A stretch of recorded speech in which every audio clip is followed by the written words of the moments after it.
विकी को हमेशा किस्मत ने उसकी मेहनत से ज्यादा दिया। पैदा हुआ एक बड़े घर में, मुंह में चांदी की चम्मच लेकर, और शादी भी की एक उससे भी बड़े घर में, सोने की चम्मच मुंह में लेकर। उसे मेहनत करने का शौक नहीं था, एक शौक था, वो भी घटिया शायरी करने का। उसकी हर बात शायराना ही होती थी। जैसे कि एक दिन, दूर से देखा तो चांद पे दाग था, दूर से देखा तो चांद पे दाग था, पास से देखा साबुन का छाग था। ठोको ताली। अरे ऐसी शायरी करोगे तो ताली तो पता नहीं, कोई तुमको ही ठोक देगा। शायरी वो बिल्ली है जो किसी का भी रास्ता रोक दे, और क्या मैं किल हूं जो कोई मुझे ठोक दे। मुझे तो आपसे बात ही नहीं करनी। मैं निकला था गाड़ी लेके, लेकिन दौड़ के जा रहा हूं।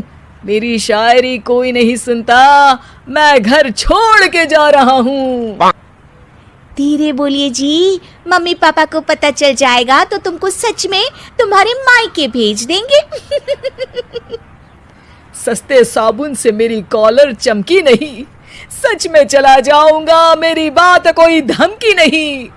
अगर शायरी ही सुनानी है तो सुनाओ, लेकिन कोई काम धंधा भी तो करो। मेरे पिताजी के पास बहुत पैसा है, तो घर जमाई बन के खा रहे हो, और कल जा रहे हो ना अपने मायके, तो आज ही चले जाओ मेरी बला से। हमें तो अपनों ने लूटा, गैरों में कहाँ दम था हमें। अरे चुप हो जाओ, तुमको मिर्जा गालिब की कसम। अरे जाना है तो जाओ, लेकिन पहले मेरे मम्मी पापा से मिलकर जाओ, वरना वो क्या सोचेंगे। लेकिन विकी अकेले ही अपनी कार लेकर अपने मायके यानी कि अपने खुद के घर पहुंच जाता है। अरे बेटा, तू अचानक, बहू कैसी है? अरे माँ, बहू तो बिल्कुल बदल गई है, मुर्गी हाथ से निकल गई है। अरे क्या हुआ बेटा? उसकी आती नहीं है, मेरी जाती नहीं है, मैं करता हूँ शायरी, उसे भाती नहीं है। मेरे पास उसका फोन आया था बेटा, सही कह रही है वो, तुमको काम करना चाहिए तभी तो इज्जत मिलेगी। घर जमाई बन के सास ससुर के पैसों पर कब तक ऐश उड़ाते रहोगे? मेरी जिंदगी में हर तरफ से उंगली हो रही है, फोन पर मेरी चुगली हो रही है। अरे चुगली नहीं कर रही थी बहू, वो तेरा भला चाहती है बेटा।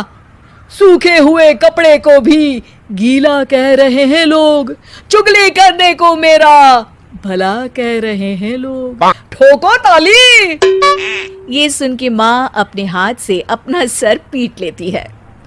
अरे माँ, ताली की जगह माथा क्यों ठोक रही हो? बेटा तू ना आराम कर, तेरे पिताजी भी आने वाले हैं, खाना लगा देती हूँ। विकी अपने घर भी दिन भर टीवी देखता है, तरह तरह का खाना खाता है, दोपहर तक सोता है, चाय पीता है, वीडियो गेम खेलता है, बस काम करने नहीं जाता।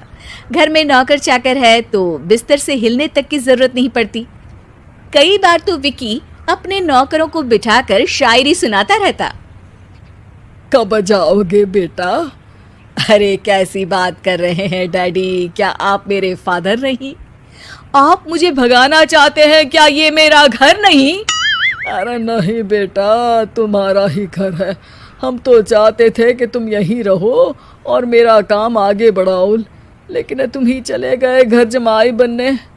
अरे मेहनत तो गधे भी करते हैं, मैं अच्छी किस्मत लेके पैदा हुआ हूँ, मैं घर जमाई हूँ, ससुराल का फूल गेंदा हुआ हूँ।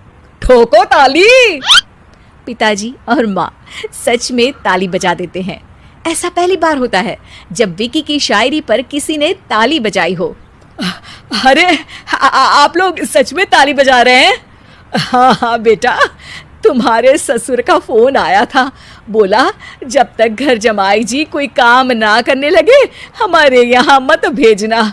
अब तू तो काम करने से रहा और तुझे रहना भी है हमारे घर में ही, करेगा भी शायरी ही, और बार बार ठोको ताली बोलेगा तो आदत डाल ही लेते हैं ताली ठोकने की।